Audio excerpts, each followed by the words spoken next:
Subconsciously வந்து அந்த வேர்ல்டுக்குள்ள வந்து நான் போக ஆரம்பிச்சதுக்கப்புறம் அந்த வேர்ல்டு இருக்கிற ஆட்கள் வந்து அவங்க கூட மட்டும்தான் பழகணும்னு படம் எடுக்கிறப்பவே எனக்கு வந்து தோணுச்சு. ஆக்சுவலி செட்டில் இவங்கெல்லாம் எப்படி இருக்காங்க, கரெக்டாக இருக்காங்களா, இவங்கெல்லாம் அந்த கேரக்டராக இருக்காங்களா. இன்னொன்று வந்து என்னென்னா, ஸோ இந்த படம் வந்து ரொம்ப இன்டெப்த்தாக இருந்ததுனால என்னால் அதுலேருந்து வெளியே வரவே முடியல. கிட்டத்தட்ட ஒரு 60 நாள் 70 நாள் நாங்கள் அந்த கேஜிஎஃப்ல தங்கி நாங்கள் வந்து ஷூட் பண்ணோம். ஸோ ஷூட் முடிஞ்சதுக்கப்புறம் வந்து கொஞ்சம் சில் பண்ணுறதெல்லாம் இருக்கும். ஸோ நான் வந்து போகவே இல்லை, இவங்களை பார்க்கவே கூடாதுன்னு முடிவு பண்ணிட்டேன். இவங்க கூட்டிகிட்டே இருப்பாங்க, வாங்க வாங்கன்னு. நான் செல்ஃபோன் வந்து சைலண்டில் போட்டு தூக்கிடுவேன். என் ரூம் எப்பவுமே க்ளோஸில் தான் இருக்கும். நான் வெளியவே வரல, யாருக்கும் பேசவும் இல்லை. எனக்கு என்னென்னா அதை பிரேக் பண்ணவே கூடாதுன்னு தோணுச்சு. அந்த வேர்ல்டுக்குள்ளேயே இருக்கணும். லைக் வந்து அந்த ஈவினிங் டைமில் கூட நான் பிரேக் ஆகக்கூடாது. காலையிலேருந்து நைட் வரைக்கும் வந்து அப்படியே நான் அந்த கேரக்டர்ஸை வந்து யோசிச்சிட்டே இருக்கணும். இன்னொரு பயம் என்ன தெரியுங்களா, ரொம்ப நான் பண்ண படங்கள்லேயே எல்லா ஒர்க்கர்ஸையும் வந்து ரொம்ப கஷ்டப்படுத்துனது இந்த படம் தான். அது வேற என்னை பயங்கரமாக ஹர்ட் பண்ணிட்டே இருக்கும்.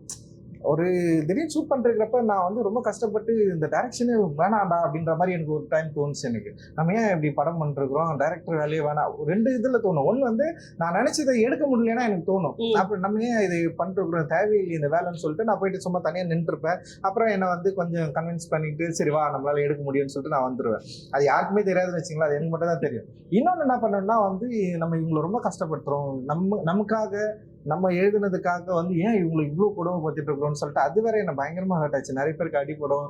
அண்ட் வந்து இப்போ சார்லாம் வந்து சொல்லவே வேணாம். ஆக்சுவலி வந்து அந்த பேக் ஃபுட்டில் வந்து நடக்கிறதே வந்து இட்ஸ் நாட் ஈஸி. அந்த கல் மண் விழுறது, சில சீக்வன்ஸ் எல்லாம் பார்வதி வந்து அவங்க 2-3 ஷாட்டு உண்மையிலே உழுவாங்க. எனக்கு வந்து ரொம்ப அதிர்ச்சியாக இருக்கும். அந்த பெரிய சீக்வன்ஸ் ஒன்று வந்து எடுத்து நான் படத்தில் வேற வைக்கல. நான் இவர்கிட்ட ஃபோன் பண்ணி சாரி வேற கேட்டேன். இந்த சீக்கிரம் கஷ்டப்பட்டு எல்லாருக்கும் அடி வாங்கணும்.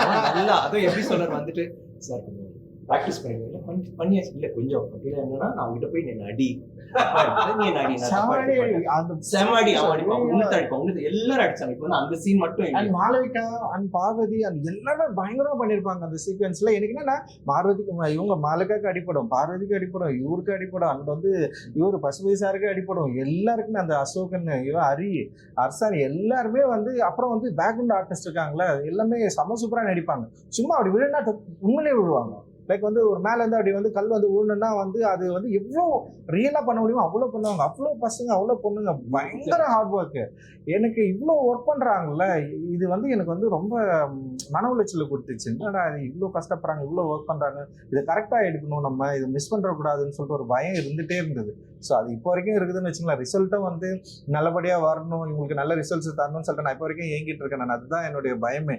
பிகாஸ் ஆஃப் தட் அந்த வேர்ல்டு இவங்க போட்ட எஃபர்ட்டு அண்ட் அதை உருவாக்கணும்னு ட்ரை பண்ணது, அதோட வேல்யூஸ் தான் வந்து என்னை வந்து ரொம்ப ஒரு மியூட்டான ஒரு ஜோனுக்குள்ளே தள்ளிடுச்சு அப்படின்னு நான் நினைக்கிறேன். ஸோ அதுக்கப்புறம் கொஞ்சம் நான் வெளியே ஃபுல்லாவே சப்போர்ட் பண்ணுவேன். Yes sir, yes sir, yes sir. மியூட்டான ஜோனா சார் அது?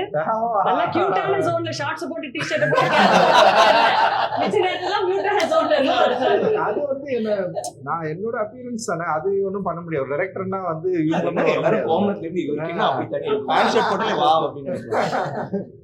But okay sir.